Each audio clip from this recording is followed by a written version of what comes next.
Welcome to the Cybersecurity podcast. Oh, Lord. Well, it's interesting, right? Because I still think they're like your examples there with the streaming and so forth, because there are some services where you can pay a flat fee every month, right? And you can access them, and that's great. But then there's other ones that really give you the impression that you have a level of ownership. And I'm talking about ones like Vudu, which is now Fandango at home. Talk about like Yeah. the worst rebranding, by the way. Yeah. We have VUDU. A lot of people know it. We've used it for the last like 10 to 15 years. What should we change to? Well, let's use that weird Fandango one and just make it Fandango at home. I'm sure some product manager somewhere thought they were a genius, and I hate it. Anyway, They really wanted Fandango to be a household name. I think that's really what it came down to. But I will say that when I do have some stuff on Vudu, and when they switch, I didn't know, and it had been like a year. And when I went to go look for Vudu, and I couldn't find it. well, if you go to I had to do like a voodoo.com, Google it search and be like, automatically "What is redirects Fandango?" you. Yeah. What's that? If you go to voodoo.com, it automatically redirects you now. Oh, I think I just went to the App Store to look for the Vudu app, and it wasn't there. Sorry, man. But on that point, right? During that transition and since Voodoo's been out for a long time, every time you'd buy it, and the thing I really liked there for a while is you could get your Blu-rays and you could scan the SKUs. When Walmart Yeah. owned them, you could even take a Yeah. bag of Blu-rays in and be like, I own these, put them on my account, and they would. But now they're disappearing, right? And this kind of frustrates me on two levels.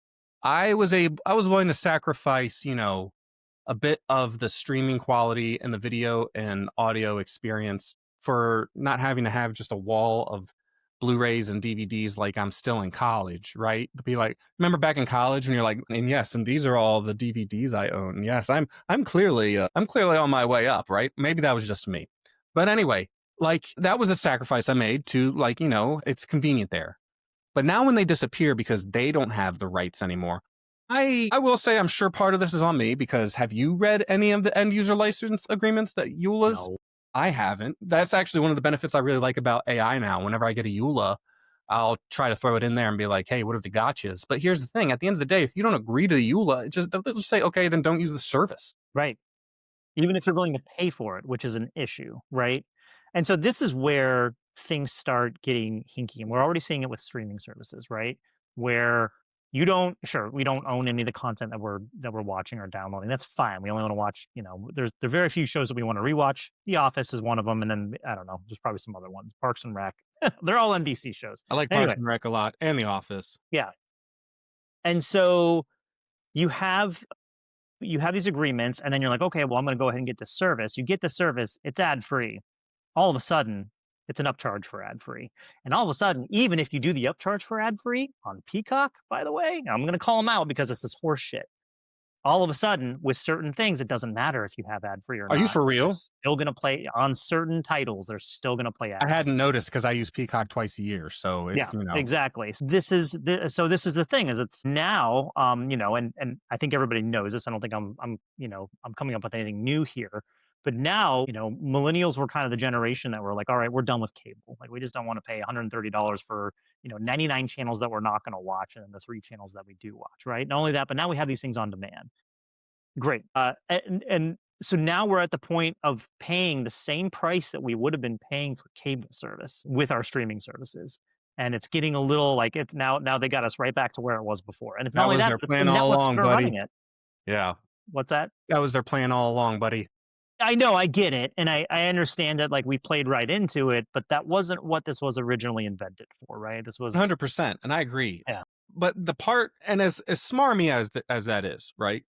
I can still kind of understand when people say, well, it's just business, right? Sure. But what about companies that don't do business anymore? And the example I'll use is Pillsy. Pillsy was a company that made smart pill bottle caps that it would send if you forget to take your meds. It would ping your phone. You get a little pop up, hey, go take your meds. I'm like, oh yeah. And then if you took it off too soon, they'd be like, hey, beep beep beep, it's too soon to take this and so forth. I absolutely love this device, right? I take a daily medication, and it was great. Pillsy couldn't do business so good, though, I guess, because not only did it fold and go out of business, they took the app off the App Store and shut down the servers, meaning this thing I'd paid for with this capability even the app didn't work anymore. When do you think we hit a point like, is there a point out there that you think there's too much reliance on this, on the lack of ownership and the reliance on these companies, that if all of a sudden something stops working, if something, how do I put it a different way? Have you ever had a device that just, gave up on life because the company folded? And what do you think that says about us, that we have so many of these now? And is this what do we do in this situation? Is the benefits that we're getting outweighed by these types of problems?